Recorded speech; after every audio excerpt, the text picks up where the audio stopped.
My name is Anna Hudson, 29 years old, a sergeant in the United States Army. And this was my first time meeting the family of my fiancé, Evan, at their Connecticut estate. I hadn't been inside for more than 5 minutes. His mother, Linda, stared down at the combat boots I'd been forced to wear because of a flash downpour. And she said with a smile as cold as a morgue slab, "Evan, darling, I don't believe you told us you were dating the security staff. Did you check your weapon at the door, dear?" The giggle from his sister Chloe was worse. Evan just stood there, his face pale. They didn't know who I was. They didn't know the legacy I truly carried. If you've ever been treated like dirt by your partner's family, if you've ever been made to feel like you don't belong, let me know where you're watching from. Hit that like button and listen to what happened when they tried to write me out of the family will. The drive up to the Whitmore estate in Greenwich felt like ascending into another atmosphere. The public road, flanked by ancient stone walls, gave way to a private, winding driveway paved with crushed white gravel that crunched under the tires of Evan's Lexus. The house wasn't a house, it was a statement. A sprawling stone manor that looked like it had been plucked from the English countryside and dropped into a manicured forest. It was beautiful, imposing, and utterly silent. Evan killed the engine, and the silence pressed in. He turned to me, a sheen of sweat on his upper lip despite the air conditioning. "Ready?" he asked, his voice a little too high. I gave him a small, reassuring smile. I'm always ready. I wasn't lying. I'd faced down threats far more tangible than a disapproving mother-in-law, but my heart was hammering a nervous rhythm against my ribs. I'd spent 2 hours that morning pressing my Army service uniform, making sure the creases were knife-sharp and the brass on my belt buckle gleamed. It was my finest attire, a uniform that represented honor, sacrifice, and commitment. It was the best I had to offer. I hoped it would be enough. Evan rushed to open my door, his movements jerky and anxious. We walked to the massive oak doors, and before he could ring the bell, one swung open. A butler, straight out of central casting, nodded stiffly. "Mr. Whitmore is expecting you in the drawing room." The foyer was a cavern of marble and silence. Our footsteps echoed as we followed the butler. In the drawing room, seated on cream-colored sofas that probably cost more than my car, were Tom and Linda Whitmore. They looked like they'd been sculpted from ice. Tom, in a tailored Armani suit, was reading the Wall Street Journal. Linda, draped in a silk Prada dress, was examining her flawless nails. Neither of them stood up. Evan's voice trembled slightly. "Mom, Dad, this is Anna."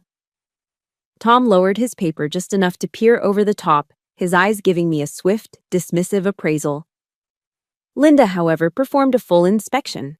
Her gaze started at my perfectly pinned hair, slid over the medals on my chest, and landed with theatrical disdain on my combat boots. She let the silence stretch for a beat too long before a thin smile touched her lips. A smile that didn't come close to reaching her cold, blue eyes. "We were expecting a different look, Evan dear," she said, her voice a soft, melodic poison.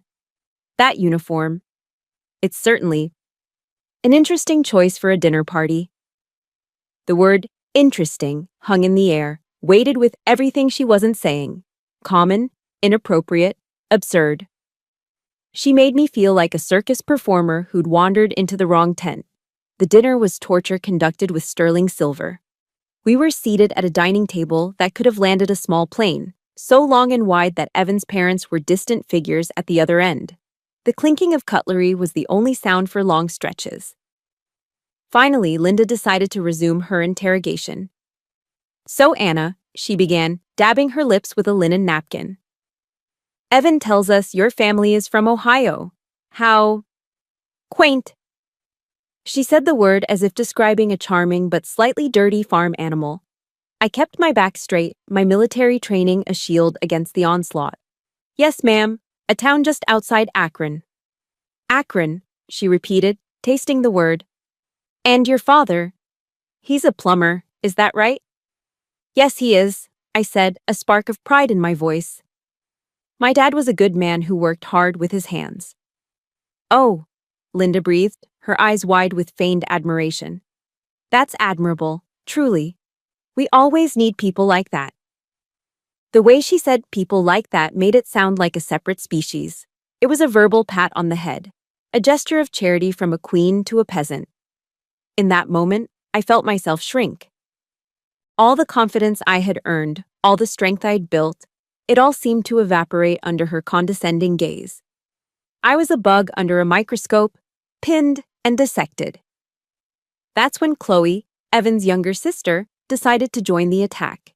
She'd been smirking into her wine glass all evening, looking like a pampered cat toying with a mouse. She let out a little giggle.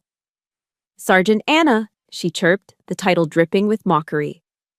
"Being in the army, I bet you're not used to fancy food like this, are you?" She gestured with her fork to the tiny portion of seared scallop on my plate. "I hope you know which fork to use. There are so many." She giggled again. I didn't respond, my hands clenched into fists in my lap. She leaned forward, her eyes gleaming with a cruel curiosity. "Oh, and one more thing. I'm just curious. Did you have to, you know, kill anyone?" The air in the room turned to solid ice. The question was so brutal, so utterly devoid of respect or humanity, that it sucked all the oxygen out. The soft clinking of silverware stopped. Evan's face went from pale to ghostly white. My eyes shot to him, a desperate, silent plea. "Say something. Defend me. Do something." He cleared his throat, a pathetic, strangled sound. He couldn't meet my gaze. "Chloe, don't be rude," he mumbled, his eyes fixed on his plate. He then looked up at his parents. "Mom, Dad, Anna's a hero." His father, Tom, who had been silent until now, finally spoke. He didn't raise his voice. He didn't have to. His words were as sharp and cold as a razor blade. He cut Evan off without even looking at me. "Heroes don't pay the mortgage, son," he said, his voice flat and bored, as if discussing a stock that had failed to perform. "They just make a mess and die young." My head snapped back to Evan. I was looking for a fighter, a partner, an ally. But the man I saw wasn't any of those things. His face was a blank mask of terror and capitulation. His eyes were empty, reflecting nothing back at me but my own crushing disappointment. That empty look told me everything I needed to know. It told me I was alone on enemy territory with no backup in sight. And it sent me spiraling back to a place I'd spent my entire life trying to escape. As I sat there at that polished mahogany table in Connecticut, surrounded by the suffocating scent of old money and contempt, I wasn't just Sergeant Anna Hudson anymore. I was a scared little girl again, back in our cramped house in the heart of the Ohio Rust Belt, a place where dreams went to rust right alongside the steel mills. The disdain in Linda Whitmore's eyes wasn't new to me. It was just a wealthier, more articulate version of the dismissal I'd known my entire life. My father was a steelworker, a man forged from the same iron and grit as the mills he worked in. When the mills started closing, something inside him closed down too. His world shrank to the dimensions of his worn-out recliner, the flickering glow of the TV, and the endless supply of cheap beer in the fridge. That chair was his throne, and from it, he ruled our small, dusty kingdom with a voice roughened by smoke and disappointment. His most common decree was a roar that would shake the thin walls. "Anna, get your dad a beer." It was never a request. It was a summons. I was the youngest and the only girl. My two older brothers, Mike and Dave, were pillars in his eyes. They were the future, the ones who would carry on the Hudson name, even if they mostly just carried six-packs to their buddies' houses. I was something else entirely. "They're the breadwinners," he'd slur, gesturing at them with his beer can. "You're a mouth to feed, a burden. You should be in the kitchen with your mother, learning how to cook a decent meal for a husband." He wasn't just saying I was different, he was saying I was less. A liability on his life's balance sheet. I tried so hard to prove him wrong, to show him I had value beyond the kitchen. I studied until my eyes burned, burying myself in books because in their pages I could be someone else, someone important. In my senior year of high school, I won the district's Academic Excellence Award. It was the only major academic trophy our school brought home that year. I remember walking into the living room, the heavy plaque cold in my hands, my heart pounding with a fragile, desperate hope. This was it. This was the proof. I held it out to him. He was in his throne, of course, watching a football game. The air smelled of stale beer and fried onions. He glanced at it. A flicker of something unreadable in his eyes, and then he looked back at the TV. "That's nice," he grunted. "Now go set the table. Your brothers will be home soon." That was it. That's all my achievement was worth. A passing grunt. An instruction to go back to my designated place. The plaque suddenly felt foolish and cheap in my hands. A few weeks later, my brother Dave, drunk and reckless, crashed my dad's Ford pickup truck into a telephone pole. The whole front end was accordioned. I braced for the explosion, the kind of rage I'd have gotten if I'd so much as scratched the paint. But it never came. My dad just sighed, a long, weary sound, and the next weekend, he co-signed a loan for Dave to get a newer, better truck. The injustice of it was a physical thing, a hot, sharp stone that lodged itself in my chest and never went away. It taught me a brutal lesson. What I accomplished would never matter as much as what my brothers simply were. They were sons. I was just a daughter. But the deepest cut didn't come from my father's angry words. It came from my mother's silence. She was a ghost in our house, always moving, always cleaning, always trying to remain invisible.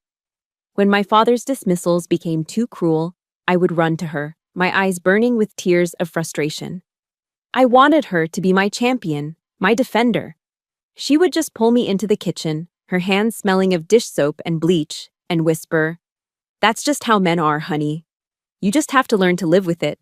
Don't make him angry." She never stood up for me, not once. She chose peace over her own daughter. Her silence wasn't peacekeeping, it was a betrayal. It confirmed my father's verdict. I wasn't worth fighting for. That silence is what carved out the hollow space inside me, the one I've been trying to fill ever since. It created the wound, the raw nerve that the Whitmores had so expertly found and pressed on. So when I met Evan in college, it felt like I could finally breathe. I'd gotten out of Ohio on a full ROTC scholarship. I was surrounded by people who saw my discipline not as a flaw, but as a strength. And then there was Evan. He was from a world I couldn't even imagine, but he looked at me like I was a miracle. One night, studying in the library, he just stopped and said, "You're incredible. You know that? The way you focus, the way you carry yourself. It's just incredible." No one had ever said that to me before. He saw value in the very things my father had scorned. He was the first person who ever made me feel like I was not just enough, but more than enough. I clung to that feeling, to him, like a drowning woman clings to a life raft. I realize now that I didn't just fall in love with Evan. I fell in love with the reflection of myself I saw in his eyes. And that's what made his cowardice at that dinner table so devastating. When he let his family tear me apart, when he offered that weak, pathetic defense and then fell silent, he wasn't just being a timid son. He was taking away the one thing he had given me, validation. He was stealing back the life raft and leaving me to drown in the same cold, lonely water I'd spent my whole life swimming in. Why was I there? Why was I trying to impress these awful, soulless people? The answer echoed back from that dusty living room in Ohio, because I'd spent my entire life doing it, starting in my own home. If you've ever felt like you were invisible in your own family, if you ever had an achievement dismissed while a sibling was praised for doing nothing, please do me a favor. Just type, "I see you" in the comments below, so I know I'm not alone. And hit that like button to show your support. Because knowing others have walked this path, it makes the road ahead a little less lonely. After that disastrous dinner, a Cold War began. It wasn't declared with shouts and slammed doors, but with a series of quiet, calculated maneuvers designed to isolate and undermine me. The Whitmores didn't fight with fists. They fought with money, influence, and Evan's own weakness as their primary weapons. The first volley came from Linda. A week later, a heavy cream-colored box with the logo of a Fifth Avenue boutique arrived at my small off-base apartment near Fort Bragg. Inside, nestled in layers of tissue paper, was a silk cocktail dress. It was beautiful, elegant, and astronomically expensive. It was also a slap in the face. Tucked inside was a handwritten note on thick cardstock, the ink flowing in perfect, cursive loops. "Dearest Anna," it read, "I thought you might need something a little more appropriate for our events. Do put that uniform away, won't you?" It wasn't a gift. It was an order wrapped in silk. A command to erase my identity and conform our events. The words were a warning. To be a part of their world, I had to stop being myself. I folded the note, placed it back in the box, and shoved it into the back of my closet, a silent declaration of defiance. But I could feel the walls starting to close in. The second, more insidious attack came through Evan. He started calling less. Our nightly video chats, once the bedrock of our long-distance relationship, became shorter, then sporadic. He always had an excuse. "Sorry, babe, got an early meeting with Dad." "Hey, can I call you back? We're at the club." "Just swamped. This new project is killing me." The loving, attentive man I knew was being replaced by a stressed-out, distant stranger. The "I love yous" at the end of our call started to sound rehearsed, automatic. I felt a familiar, cold dread creeping up my spine. He was pulling away. I knew it, and I knew who was pulling the strings. One night, after he'd canceled a call for the third time in a row, I'd had enough. I called him back, my heart pounding with a mixture of anger and fear. "What's going on, Evan?" I asked, keeping my voice steady. "You're a ghost. Are you avoiding me?" He sighed, a long, weary sound that grated on my nerves. "Anna, you wouldn't understand. It's my family.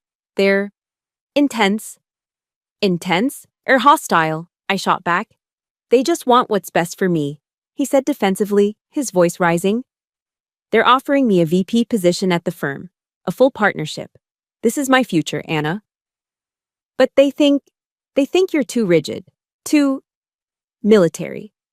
They don't think you fit into my world." He paused and then delivered the killing blow. "Couldn't you just try to change a little?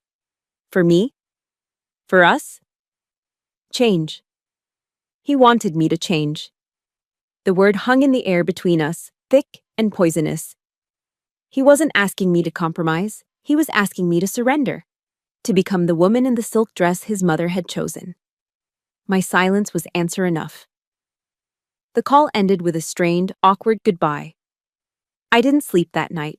If Linda's weapon was manipulation and Evan's was emotional withdrawal, Tom Whitmore's was a sledgehammer. He called me the next afternoon. There was no greeting, no preamble, just his cold baritone voice on the line. "Sergeant." The way he said my rank made it sound like an insult. "Let's be direct.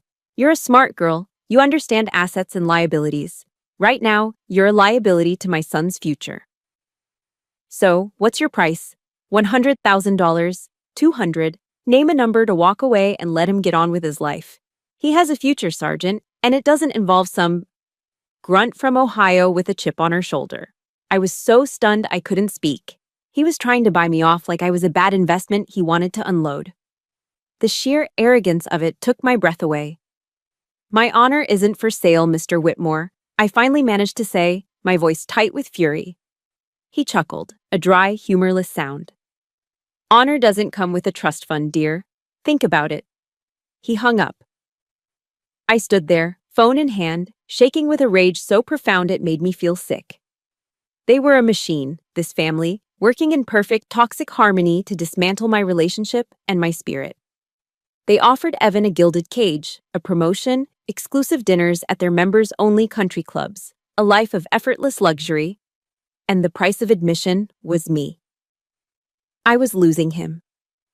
I could feel him slipping through my fingers, pulled by the irresistible gravity of wealth and privilege. The final, decisive blow came from Chloe. It was a Saturday. I was on base at Fort Bragg, trying to lose myself in the familiar routine of duty, trying to pretend my world wasn't falling apart. During a short break, I idly scrolled through Instagram. And then I saw it. It was a picture on Chloe's feed. A sun-drenched, professionally shot photo taken on the deck of a massive yacht. The Whitmore family was all there, smiling their perfect, predatory smiles. Tom, Linda, Chloe, and Evan. Standing next to Evan, with her hand possessively on his arm, was a beautiful, generic-looking blonde in a white bikini. The daughter of one of Tom's business partners, I presumed. She fit in perfectly. And the caption, written in a bubbly, cheerful font, was a dagger to my heart. It read, "Family is forever." My blood ran cold. He was there. With them. With her. While I was here, waiting for a call he never intended to make. My hands were shaking, but my movements were precise. I tapped his name and hit the call button. It rang once, twice, 3 times. Then it went straight to voicemail. "Hey, you've reached Evan. Can't take your call right now. Leave a message." Of course he couldn't take my call. He was busy. Busy smiling for a picture. Busy replacing me. Busy being the son his parents always wanted. He was on that boat, living the life they had chosen for him, and I was not a part of it. The calls were getting shorter.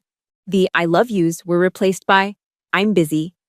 He was distancing himself from me, building a wall brick by brick, and I knew exactly who was handing him the mortar. The weeks leading up to Thanksgiving were a slow-motion collapse. Evan and I were technically still together, but our relationship was on life support. The calls were infrequent, the texts were hollow. But a small, foolish part of me still held on to hope.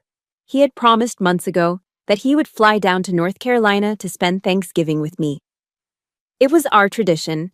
It was supposed to be our island of normalcy in a sea of chaos. Thanksgiving morning arrived, cold and gray. I'd spent the previous day cleaning my tiny apartment, buying groceries, even getting a pumpkin pie from the store, imagining his smile when he walked through the door. I waited and waited. Around noon, my phone buzzed. It wasn't a call, it was a text. 5 brutal, cowardly words that ended everything. "Family needs me here. Sorry." The phone slipped from my hand and clattered to the floor. Sorry. That's all I got. I was a commitment he could cancel with a text message. A wave of loneliness so profound, so absolute, washed over me that it felt like I was physically drowning. I had no family to go to in Ohio. That bridge had been burned long ago. And the family I was supposed to be joining had just made it crystal clear that I was not and would never be one of them. I was utterly, completely alone. I couldn't stay in that apartment, surrounded by the ghosts of plans that would never happen. I put on my uniform, it was my armor, my second skin, and drove to the base. The dining facility was one of the few places open, serving a holiday meal for the soldiers stuck on duty or with nowhere else to go. The room was mostly empty, echoing with a quiet sadness. I got my tray, a scoop of dry turkey, some watery mashed potatoes, and a dollop of cranberry sauce from a can, and found a table in the farthest corner. I was sitting there, staring at the congealing gravy on my plate, trying desperately not to cry, when a warm, heavy hand landed gently on my shoulder. I looked up into the kindest eyes I had ever seen. They belonged to Father Michael, the base chaplain. He was a man in his 60s, with a face full of gentle wrinkles and a salt and pepper beard. He'd seen more war and more pain than any 10 soldiers combined, and it showed in the deep compassion of his gaze. "Sergeant," he said, his voice a low, soothing rumble. "The good Lord doesn't intend for anyone to be alone on Thanksgiving." He didn't ask if I was okay. He didn't ask why I was there. He just pulled out the chair across from me, sat down with his own tray of food, and started eating, as if joining me was the most natural thing in the world. We sat in silence for a few minutes. For the first time in weeks, it wasn't an uncomfortable silence, it was a peaceful one. But his simple act of kindness did what all the Whitmore's cruelty could not. It broke through my defenses. A single hot tear escaped and rolled down my cheek. Then another. Soon I was covering my face with my hands, my shoulders shaking with silent, racking sobs. Father Michael didn't say a word. He just waited. When the storm finally subsided, I wiped my eyes, feeling raw and exposed. "I'm sorry, Father," I whispered, ashamed of my breakdown. "Never apologize for a wound that's bleeding," he said softly. And then it all came pouring out.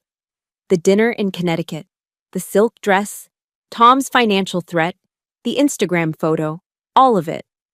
I told him everything, the words tumbling out in a messy, heartbroken torrent. When I was finished, I looked at him, my voice cracking. "Why do they hate me so much, Father? What did I do wrong?" He took a slow sip of his coffee, his eyes never leaving mine. "Anna," he said, and the way he used my first name felt like a blessing. "They don't hate you. They're terrified of you." I blinked, confused. "Terrified? Of me?" "Yes," he said, nodding. "You are strong, disciplined, and honorable. You have built a life for yourself out of nothing. You are everything they are not. You are a mirror, and when they look at you, they see their own weakness, their own emptiness, their own lack of character reflected back at them. It's easier for them to try and shatter the mirror than to face the reflection." His words settled over me, a balm on a burn. He didn't offer pity, he offered perspective. He didn't see me as a victim, he saw me as a warrior. He stood up. "Come on, Sergeant, you're not eating this sad excuse for a meal, you're coming home with me." I didn't have the strength to argue. I followed him to his car, and he drove me to a small, cluttered house just off base. The moment I walked in, I was hit by a wave of warmth and noise. The smell of roasting turkey and cinnamon filled the air. A football game, the Detroit Lions versus the Green Bay Packers, a Thanksgiving classic, was blaring from the TV. The living room was a chaotic, wonderful mess of soldiers.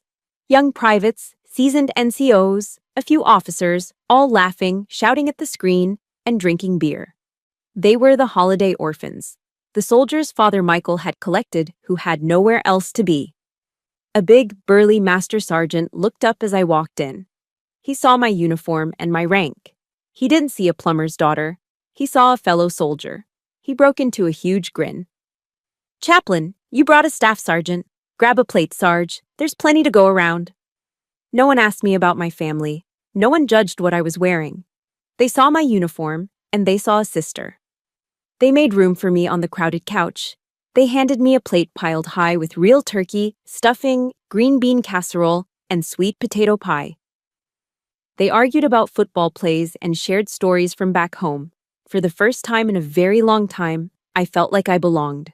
The stark contrast between this loud, messy, loving chaos and the cold, sterile silence of the Whitmore dining room was so intense it was painful.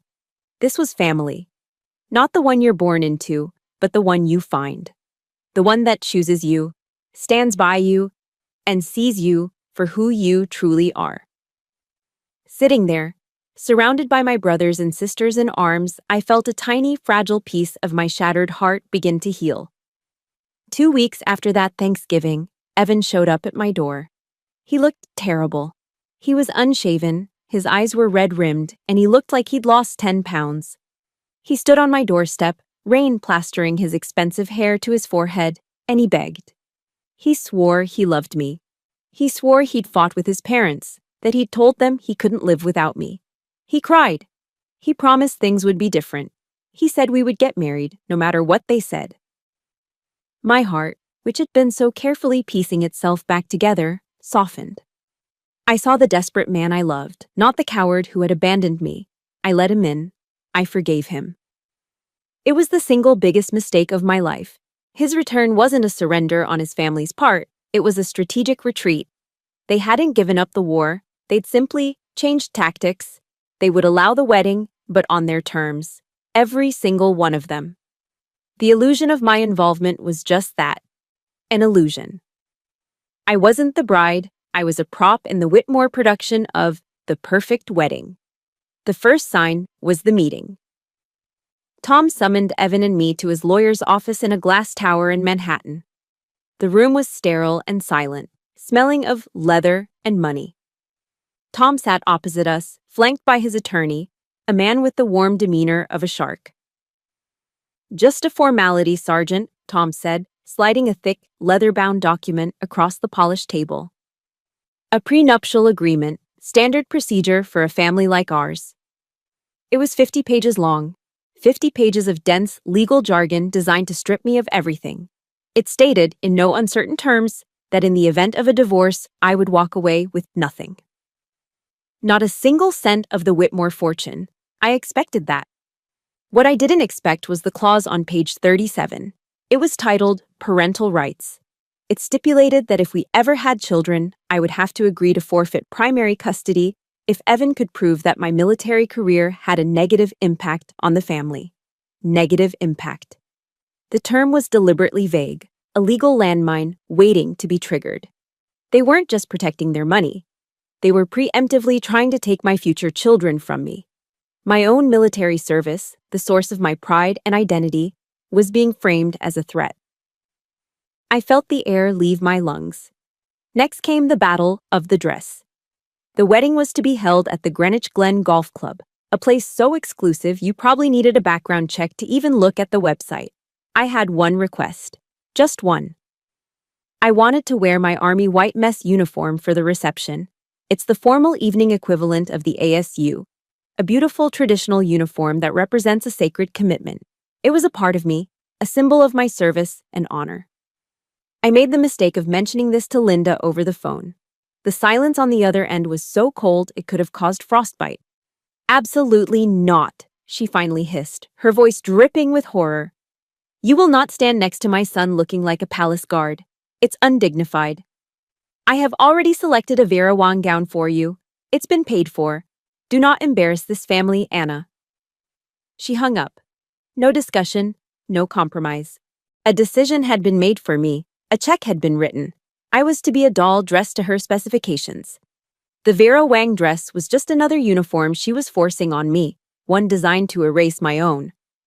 I ran to Evan, my last line of defense, my supposed partner. I found him in the hotel room they'd booked for our pre-wedding planning trip, staring blankly at his laptop. I explained what his mother had said, my voice shaking with a fury I could barely contain. I needed him to fight for me, just this once. He didn't even look up from his screen. He just rubbed his temples, his face a mask of weary irritation. Can you just give in on this one, Anna? He sighed. It's just a dress, for God's sake. Why do you have to turn everything into a battle? Why can't you just be normal for once? Normal. The word hit me like a physical slap. Normal meant spineless. Normal meant compliant. Normal meant erasing every part of myself that they found inconvenient. He wasn't my partner. He was their agent, sent to manage me, to smooth out my rough, working-class edges until I was palatable enough to carry the Whitmore name. He had already chosen his side. He just hadn't had the guts to tell me. The final, unforgivable insult arrived a week before the wedding via courier. It was a wedding invitation, thick and embossed with gold lettering. My own invitation. Chloe had sent it. My hands trembled as I opened it. There, under the announcement of the union of Evan Thomas Whitmore and Anna Marie Hudson, were the names of the hosts, Mr. and Mrs. Thomas Whitmore. And beneath that, in smaller type, and Mr. and Mrs. Hudson. No first names. John and Mary Hudson of Akron, Ohio, had been reduced to an anonymous, generic title. They were a footnote, an afterthought. It was a deliberate, calculated act of disrespect, a way to tell my parents and me that they were insignificant. But that wasn't all. Tucked inside was a smaller card, an invitation to the rehearsal dinner at the yacht club. My parents' names were not on it. My name was not on it. My phone buzzed with a text from Chloe. Sorry, it read, accompanied by a winking emoji. Rehearsal dinner is just for the groom's side. You know, family only. I'm sure you understand. I stared at the invitation, at the misspelled names of my parents, at the casual cruelty of Chloe's message. My blood, which had been simmering for weeks, began to boil. They hadn't just insulted me, they had insulted my family, my father, the plumber they looked down on, my mother, the waitress who worked double shifts. They had disrespected the people who, for all their faults, were still my blood. This wasn't a wedding. It was an annexation. And the quiet, obedient girl from Ohio was done being colonized. This was the last straw, the very last one. I stared at the wedding invitation, at the anonymous insult where my parents' names should have been. Something inside me, something that had been bending and cracking for months, finally snapped. The shaking in my hands stopped. The hot tears of anger and humiliation dried up. A profound, chilling calm settled over me, It was the clarity of the battlefield, the moment when all the noise fades away and there is only the mission. My hands were steady as I picked up my phone. I didn't text, I called. Evan answered on the second ring, his voice breezy and distracted. "Hey, what's up?" "I need you to meet me," I said, my voice devoid of any emotion. Can it wait? I'm with my parents, we're tasting cakes." "No," I cut him off. "It cannot wait. There is a Waffle House on the corner of Bragg Boulevard and I-295. You have 30 minutes to get here. If you are not here in 30 minutes, we are done. Everything is over." I hung up before he could respond. There would be no more negotiating, no more pleading. This was an order. 28 minutes later, his silver Porsche 911 pulled into the parking lot, looking as out of place as a spaceship. He slid into the sticky vinyl booth opposite me, his face a mixture of annoyance and confusion. He wrinkled his nose. "God, it smells like grease in here." "What is so important, Anna? My mother is having a meltdown about buttercream." I didn't say a word. I reached into my bag and pulled out 2 documents. I slid them across the table, onto the spot of spilled coffee a waitress had missed. First, the 50-page prenuptial agreement. Then, on top of it, the gold-embossed wedding invitation. I tapped the paper with my finger. "What is this, Evan?" I asked, my voice dangerously quiet. "You told me you loved me. You told me we were a team. So, tell me what this is. Is this love? Or is this a corporate merger where my family and I are the assets being liquidated?" His eyes darted from the papers to my face and back again. The color drained from his cheeks. He saw the cold resolve in my eyes and knew the game was up. He slumped in his seat, the fight going out of him completely. He stammered. I didn't know what to do. "You could have told them no," I said, my voice like ice. "You could have defended my family's honor. You could have acted like a man." He dropped his head into his hands, his shoulders shaking. "You don't understand," he whispered, his voice muffled. "They're my parents. They control my trust fund. The VP position, the apartment in the city, this car, all of it. If I don't do what they say, I lose everything." He looked up at me, his eyes pleading and pathetic. "I'll have nothing, Anna. Nothing." I stared at him, at this weak, broken man who was terrified of having nothing, and I felt nothing. The love, the hurt, the anger. It was all gone.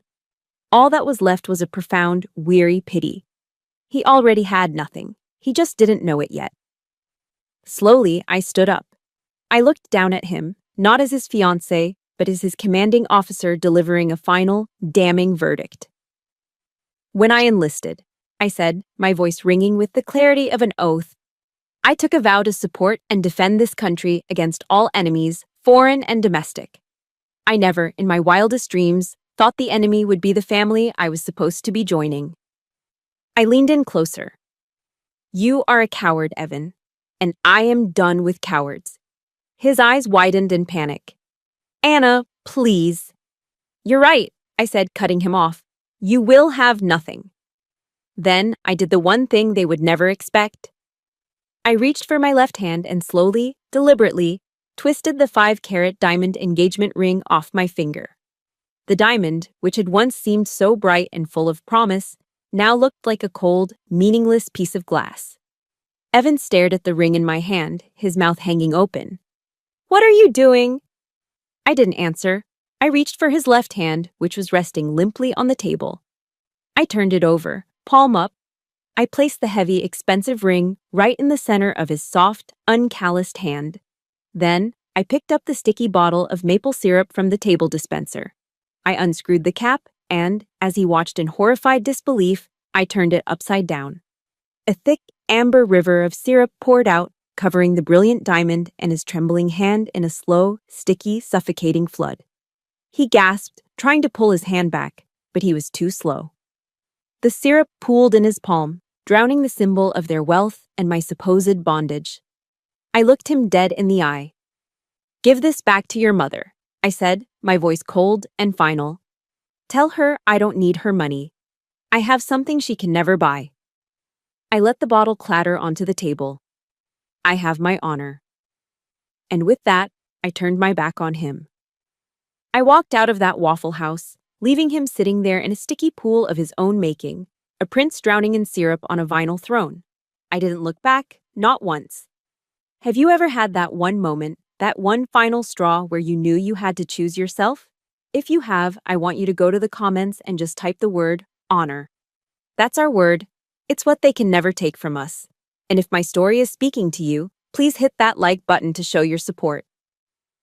Let's show them what we're made of. Walking away from that Waffle House felt like stepping out of a burning building into the clean night air.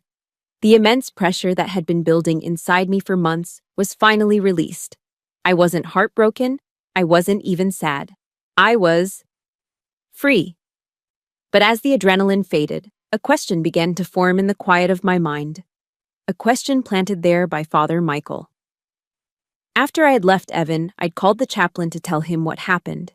He listened patiently and then said something that stuck with me. Anna, hatred that strong, that visceral, is almost never about the person it's aimed at. People who hate like that are usually hiding their own shame. Shame. The word echoed in my memory, and it triggered another memory, a loose thread from that first disastrous dinner. I remembered Tom Whitmore, his face tight with anger as he looked at me saying, "My mother had foolish ideas like yours once. She almost destroyed this family." At the time, I had dismissed it as just another insult, but now, filtered through the lens of Father Michael's wisdom, it felt different. It felt like a clue. Why would my desire to serve in the military remind him of his own mother? What foolish ideas could a grande dame of a Connecticut old money family possibly have in common with a plumber's daughter from Ohio? That night, I couldn't sleep. I sat at my laptop, the screen casting a pale blue light in my dark apartment. I opened a search engine and typed in 3 words. Eleanor Whitmore, Greenwich. The initial results were what you'd expect. Society pages from the 1950s and 60s, mentions in charity event programs, a photo of her at a yacht club christening. She was beautiful, elegant, the perfect picture of a blue-blooded matriarch. But as I dug deeper, past the curated public image, anomalies began to appear. An engagement to a prominent banker was quietly broken. Her name vanished from the social registers for a period of several years during the early 1940s. Then, a small brief obituary from 1985 mentioned she was survived by her son, Thomas, and that a private service would be held. There was no mention of a husband, no mention of her life's work. It was sterile, impersonal. It was an erasure. My mission had begun. For the next week, I used every bit of my military intelligence training. I cross-referenced records, searched digitized newspaper archives, and went down rabbit holes of genealogical websites. I was looking for a ghost. The breakthrough came from a place I never expected. I received an email from an encrypted address with the subject line, Eleanor Whitmore. My heart hammered. The message was brief. It was from a man named Arthur Vance, a retired lawyer living in Florida. He wrote that he had been the Whitmore family's junior legal counsel in the early 80s, and that he had been unceremoniously fired by a young Tom Whitmore for what Tom called a lack of loyalty. "I never spoke up then," he wrote, "but I always felt that Mrs. Eleanor was treated unjustly. The official story is not the true story. If you are seeking the truth about her, I may be able to help." A week later, I was sitting in a quiet coffee shop in Sarasota, Florida, across from a man in his late 70s with sharp, intelligent eyes. Arthur Vance had a file with him, a thin, worn-out manila folder. Tom's father, Evan's grandfather, was a tyrant, Arthur explained, his voice low. He believed the Whitmore name was paramount. Eleanor was brilliant and strong-willed, and she felt suffocated. When World War II broke out, she did something unforgivable in her family's eyes. She renounced her inheritance, went against her father's wishes, and enlisted in the Army Nurse Corps. My breath caught in my throat. An Army nurse. She served with distinction in a field hospital in France, he continued. It was the only time in her life she was truly happy. When she came back, her family treated her like a pariah. They had told everyone she was unwell and living abroad. They forced her back into a gilded cage. He slid the folder across the table. This is a copy of a letter she wrote to me shortly before she died. She made me promise to keep it. Her official will, the one Tom executed, was a sham. This was her true last testament. My hands trembled slightly as I opened the folder. Inside was a copy of a handwritten letter, the script elegant but firm. It was Eleanor's story, in her own words. She wrote of her love for the army, for the camaraderie and the sense of purpose she found there. She wrote of her heartbreak at being shunned by the family she had defied in order to serve her country. But it was the last page that changed everything. It was a formal addendum, a codicil to her will that she had signed and had notarized by Arthur. She had secretly preserved a portion of her original inheritance, investing it wisely over the decades. It had grown into a multi-million-dollar fortune. She had placed it all into a single, separate account. She called it the Honor Trust. The terms were crystal clear, written with the precision of a legal document, but the heart of a soldier. The trust and all of its assets was to be bequeathed to the first of my direct descendants or their chosen spouse, who embodies the spirit of military service, honor, and selfless duty to this nation. Suddenly, everything clicked into place. The puzzle pieces slammed together with the force of a thunderclap. Tom and Linda's hatred wasn't about my social class. It wasn't about my working-class roots or my lack of a fancy pedigree. They didn't despise me because I was a soldier. They were terrified of me because I was a soldier. They knew about the Honor Trust. They had buried it, hiding the will and pretending it never existed so that Tom could keep control of the money. My arrival, my engagement to their son, the first direct descendant, wasn't a social inconvenience. It was a direct legal threat to millions of dollars. As the spouse of an heir who perfectly met the trust's conditions, I had a legitimate claim to that fortune. Their entire campaign against me, the insults, the manipulation, the prenup, the attempt to buy me off, it was never about classism. It was about greed.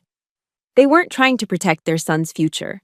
They were trying to protect their stolen inheritance. I looked up from the letter, my mind racing. The shame Father Michael had spoken of, it wasn't mine, it was theirs. They had dishonored the memory of their own mother, a war hero, for money. I finally had the truth. And the truth, I realized, was the most powerful weapon of all. I learned through the grapevine, a sympathetic caterer who knew one of the cooks at Father Michael's Thanksgiving dinner, that the Whitmore wedding was still on. They hadn't even bothered to change the date. They simply slotted in a new bride. The blonde from the yacht, a daughter of a banking dynasty just as powerful as their own. It was a seamless transition, a corporate merger disguised as a marriage. I had been a temporary disruption, easily removed and replaced. They thought I would just disappear. They thought I would crawl back to my working-class hole in Ohio and lick my wounds in silence. They underestimated me. They underestimated a United States Army sergeant. And so I decided I needed to attend the rehearsal dinner, uninvited. The Greenwich Yacht Club was a fortress of privilege, perched on the edge of the Long Island Sound. The air smelled of salt and money. Inside, the main ballroom was a glittering sea of diamonds, tuxedos, and designer gowns. The most powerful people in finance and East Coast society were all there, champagne flutes in hand, laughing their brittle laughs. At the head table, Evan sat next to his new fiancé, looking like a handsome hostage. I had timed my entrance perfectly. I waited until Tom Whitmore stood up, tapping a glass with a spoon to begin his welcome toast. As he opened his mouth to speak, the grand ballroom doors swung open, and I walked in. I was not wearing a cocktail dress. I was in my full Army service uniform, the dark blue jacket perfectly pressed, the gold stripes on my trousers gleaming. The medals on my chest, for service, for conduct, for valor, clinked softly with each step. I walked with the steady, measured cadence of a soldier on parade. My back was straight, my chin was up, my gaze was fixed. A wave of silence rolled through the room. The laughter died. The chatter stopped. Every single head turned towards me. It was the sound of 100 champagne glasses freezing in mid-air. I could feel their collective shock, a palpable force in the room. Tom Whitmore stared, his face turning the color of ash. Linda's hand flew to her pearls, her mouth a perfect O of horror. Evan looked like he'd seen a ghost. Tom and Linda recovered first. They practically sprinted across the room to intercept me, their faces contorted with fury. "What in God's name are you doing here?" Tom hissed, his voice a low, vicious snarl. "This is a private event. Get out before I have security throw you out." I stopped just before them and gave them a smile. A cold, calm, predatory smile. "Don't worry, Mr. Whitmore," I said, my voice clear and carrying in the dead silence. "I'm not here to crash the party. I'm here as a guest of honor." I paused, letting the statement hang in the air. "I'm here on behalf of Mrs. Eleanor Whitmore." The name hit them like a physical blow. Linda flinched, and for the first time, I saw a flicker of genuine fear in Tom's eyes. Before they could respond, I walked around them. I moved with purpose, heading directly for the small stage where the band had been setting up. I bypassed the steps and hoisted myself up in one fluid motion. I took the microphone from its stand. The feedback squealed for a second before I adjusted it. Now, I had everyone's undivided attention. I looked out at the sea of confused, wealthy faces. Then, my eyes found Tom, Linda, and Evan, who were frozen in the middle of the room. "Good evening, everyone," I began, my voice steady and amplified, filling every corner of the ballroom. "For those of you who don't know me, my name is Sergeant Anna Hudson. Though I'm sure most of you have heard of me by a different title, Evan's Unfortunate Choice from Ohio." A ripple of nervous murmuring went through the crowd. I looked directly at Tom. "I'm not here tonight to talk about my broken engagement. I'm here to honor another soldier, a soldier this family tried to bury and forget." I raised my voice. "I'm here to honor Army Nurse Corps veteran Eleanor Whitmore." Another wave of shock rippled through the room. I saw people whispering, looking at Tom for an explanation. He looked like he was about to have a stroke. I pulled a folded piece of paper from my jacket pocket, a copy of Eleanor's final letter. "Eleanor Whitmore was more than Tom's mother," I announced. "She was a hero who served in France during World War II, but when she came home, her service was seen as a disgrace to the family name. They hid her away. They silenced her. They stole her story, and they stole her legacy." I unfolded the letter. "I have here her true last will and testament. In it, she created a multi-million-dollar trust fund. She called it the Honor Trust." The room was so quiet I could hear the ice melting in the glasses. This trust was to be given to the first descendant, or their spouse, who embodied the spirit of military service and honor. I let my eyes sweep over the crowd before landing back on Tom and Linda. Now, my voice dropped, becoming hard as steel. "You don't hate me because I'm a soldier. You hate me because she was a soldier. You hate me because I am a living, breathing reminder of the mother you were ashamed of." I took a step forward, my voice rising with every word, a crescendo of righteous fury. "You were afraid of me. You were afraid I would find out about this trust. You were afraid I would expose you for what you are. Thieves. Thieves who desecrated the memory of your own mother, a war hero, to bankroll this pathetic, gilded life." I pointed a finger directly at them. "You talk about class? You judged my father, the plumber. You judged my mother, the waitress. You stand here in your designer clothes in your exclusive club, and you dare to talk about who has class?" I let the question hang in the air, a final damning indictment. "You don't have class," I said, my voice dropping to a near whisper that was somehow louder than a shout. "You don't even have honor." I placed the microphone back in its stand with a decisive click. And in the ringing, absolute silence of that grand ballroom, I turned around and walked off the stage. The war was over. And I had won. I walked out of the Greenwich Yacht Club and didn't stop until I reached the seawall. I stepped out into the cold, damp air, inhaling the salty tang of the Long Island Sound. I didn't look back. There was nothing left for me there. Behind me was a life that was never mine, a future built on lies. Ahead of me was nothing. A blank slate, and for the first time in a long time, that felt like a victory. The next morning, my phone exploded. It was a relentless barrage of calls and texts from numbers I didn't recognize. News travels fast in those circles, propelled by gossip and scandal. The Will Gates scandal, as one society blogger breathlessly called it, had ripped through their polished world like a hurricane. I ignored all of it. I put my phone on silent and let the storm rage without me. It was Arthur Vance, Eleanor's old lawyer, who gave me the full report a few days later. The fallout was catastrophic.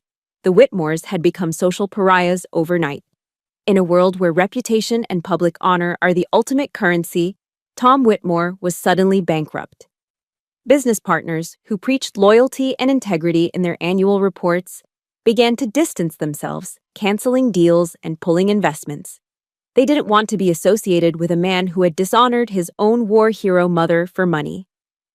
Tom's carefully constructed empire, built on a foundation of stolen honor, was beginning to crumble. The wedding, of course, was called off. The other banking family wanted nothing to do with their tainted name. I felt a quiet, grim satisfaction, but it wasn't joy. It was the exhausted relief of a soldier after a long, brutal battle. I had won, but I was tired. I had survived, but I was scarred. Victory, I was learning, often feels a lot like emptiness. About a week later, the past came looking for me. It was late, and a fierce autumn rain was lashing against the windows of my apartment at Fort Bragg. There was a frantic pounding on my door. I looked through the peephole, and my heart stopped. It was Evan. He was soaked to the bone, his expensive cashmere coat dripping water onto the concrete walkway. His face was pale and gaunt, his eyes wild with desperation. He looked like a shipwreck survivor who had finally washed ashore. I opened the door. "Anna," he choked out, his voice raw. "Thank God." He tried to step inside, but I didn't move. "What do you want, Evan?" I asked, my voice flat. "I'm sorry," he pleaded, tears mixing with the rain on his cheeks. "God, Anna, I am so sorry. I was wrong. I was a coward. I was a fool." He reached for my hands. "I'll give it all up. All of it. I told them I don't want the trust fund. I don't want the VP job. I don't want any of it. I just want you." He looked at me, his eyes filled with a desperate hope, waiting for me to say the words that would fix everything, to welcome him back into the warmth. A year ago, I would have. 6 months ago, I would have. But the woman he was talking to now was not the same woman he had left on that yacht. I looked at him, and for the first time, I felt no anger. I felt no gut-wrenching pain. All I felt was a deep, profound pity. Pity for this man-child who had never been forced to stand on his own 2 feet, who had been so terrified of losing his gilded cage that he had willingly thrown away the only real thing he had. "It's too late, Evan," I said, my voice gentle but firm. There was no malice in it, only a sad finality. "No, it's not," he insisted, his voice cracking. "We can fix this. I love you." "You had a choice," I said, looking him straight in the eye. "You had a choice when your mother insulted me, when your father tried to buy me, when your sister mocked my family. You had a choice every single day, and you never chose me. You didn't choose me when it mattered." I took a deep breath. "Now, you're choosing me because you have nothing left to lose, and I deserve someone who chooses me first, not as a last resort." The hope in his eyes died, replaced by the devastating understanding that some things, once broken, can never be repaired. I didn't slam the door. I just quietly closed it, shutting him out in the rain, shutting out the past for good. Forgiving someone, I realized, doesn't mean you have to give them a key to get back into your life. Drawing a boundary is the ultimate act of self-love. The next day, I met with Arthur Vance one last time. We had a strong legal claim to the honor trust. We could have fought, and we probably would have won. "I don't want their money," I told him, pushing the case file back across his desk. "I never did. That was never the point." "So, what do you want to do, Sergeant?" he asked. "I just want the truth to be known," I said. "And I want Eleanor's legacy to be honored in the way she intended." A new idea, clean and powerful, began to form in my mind. Let's use the entire trust to establish a new scholarship foundation. We'll call it the Eleanor Whitmore Honor Scholarship. and we'll give it to female soldiers and veterans across the country who are pursuing a higher education." Arthur looked at me, a slow smile spreading across his face. He understood. This was the best kind of victory. It wasn't about revenge. It was about restoration. It was about taking something that had been corrupted by greed and shame and turning it into a force for good. Taking a legacy of stolen honor and transforming it into a future of earned opportunities for women just like me. And just like her. 2 years have passed since that night at the yacht club. 2 years of quiet rebuilding, of focusing on the small disciplines that piece a life back together. I learned, much like Admiral McRaven once said, that if you want to change the world, you start by making your bed. So, I made my bed every morning. I focused on my duties, on my soldiers, on my own education. I went through officer candidate school. And piece by piece, I built a new dawn for myself. Today, I'm standing at a podium, not as Sergeant Hudson, but as Lieutenant Hudson. I'm not in a cold, hostile dining room. I'm in a university auditorium filled with bright, hopeful faces. It's the inaugural award ceremony for the Eleanor Whitmore Honor Scholarship. In front of me are 10 incredible young women, all cadets in the ROTC program, all brimming with the same fire and determination I once had. I look out at them, and I see the future. Honor, I say, my voice clear and steady, is not something you inherit. It's not a name or a bank account. It's a choice you make every single day. It's the choice to be honest when it's easier to lie. It's the choice to stand up for what's right when it's easier to stay silent. Eleanor Whitmore made that choice. And today, we honor her and we honor each of you as you prepare to make those same choices in service to this country. As I finish my speech and the applause fills the room, my eyes find him in the audience, Dr. Mark Casey. He's a captain in the Army Medical Corps, a trauma surgeon I met during a joint training exercise a year ago. He's not sitting with the other dignitaries. He's in the back, leaning against a wall, just watching me. He's not flashy like Evan. He's quiet, steady, and strong, with kind eyes that have seen too much but have never lost their warmth. He gives me a small, proud smile, a silent communication that speaks volumes more than any grand declaration ever could. When I step down from the stage, he's there waiting for me. He doesn't say, "You were great." He just quietly takes my hand, his grip warm and firm. His presence is a silent promise. I am here, I see you, I've got your back. Learning to trust again after Evan was the hardest battle I've ever fought. My own personal war against the ghosts of betrayal. With Mark, it's different. He doesn't try to fill the broken pieces in me. He just respects the scars and loves the woman they belong to. He never once asked me to be anything other than exactly who I am. The most unexpected healing, however, came not from the future, but from the distant past. A few months ago, a letter arrived at my office. The envelope was cheap, the address written in a barely legible, shaky scrawl. It was from Akron, Ohio. It was from my father. A local news station in Ohio had picked up the story about the Scholarship Foundation. They had run a small human interest piece featuring my picture and a quote about honoring veterans. My father had seen it. I opened the letter, my hands trembling for the first time in years. It wasn't long. The words were clumsy, misspelled, written on a piece of lined paper torn from a notepad. "Anna," it read. "I saw you on the news. Your mother showed me. I don't say this stuff ever. You know that. But I was at the bar with the guys and I told them. I told all of them about you, what you did. The guys all raised a glass. I am proud of you. You are stronger than both your brothers put together. Dad." I read it once, then twice. I sat there in my office holding that crumpled piece of paper, and I cried. But these weren't the tears of a hurt little girl. They were the tears of a grown woman finally letting go of a pain she had carried for a lifetime. It wasn't a perfect apology. It wasn't a grand reconciliation. But it was something far more real. It was a crack in the wall he had built his entire life. It was, in its own broken way, a declaration of love. The validation I had chased my whole life had finally arrived, long after I had stopped needing it, and that made it all the more precious. The Whitmores tried to steal my future by weaponizing my past. They tried to tell me that my story was one of shame, of being a burden, of not being good enough. They wanted to write my legacy for me, casting me as a footnote in their grand, empty narrative. But they forgot one fundamental truth about a soldier. We don't retreat. We don't break. And we write our own damn story. My legacy isn't written in someone else's will. It's not defined by the name of a man or the size of a diamond ring.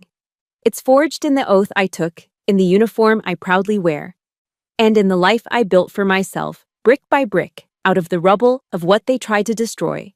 My honor is my own. My dawn is of my own making, and so is yours. Before I go, I want to speak directly to you. Thank you for walking this path with me. My story is just one of many, and I know that from the thousands of you who have typed honor and I see you. If you have ever been made to feel small or unworthy by the very people who should have lifted you up, please hear me now. Your worth is not determined by their judgment. It is forged in your own resilience. Your honor is your own, and your dawn is waiting. This channel is a home for these stories of strength. If you want to hear more and to be a part of our community, please subscribe. And if you know someone who feels lost in the dark right now, share this story with them. You never know when you might be the light they need.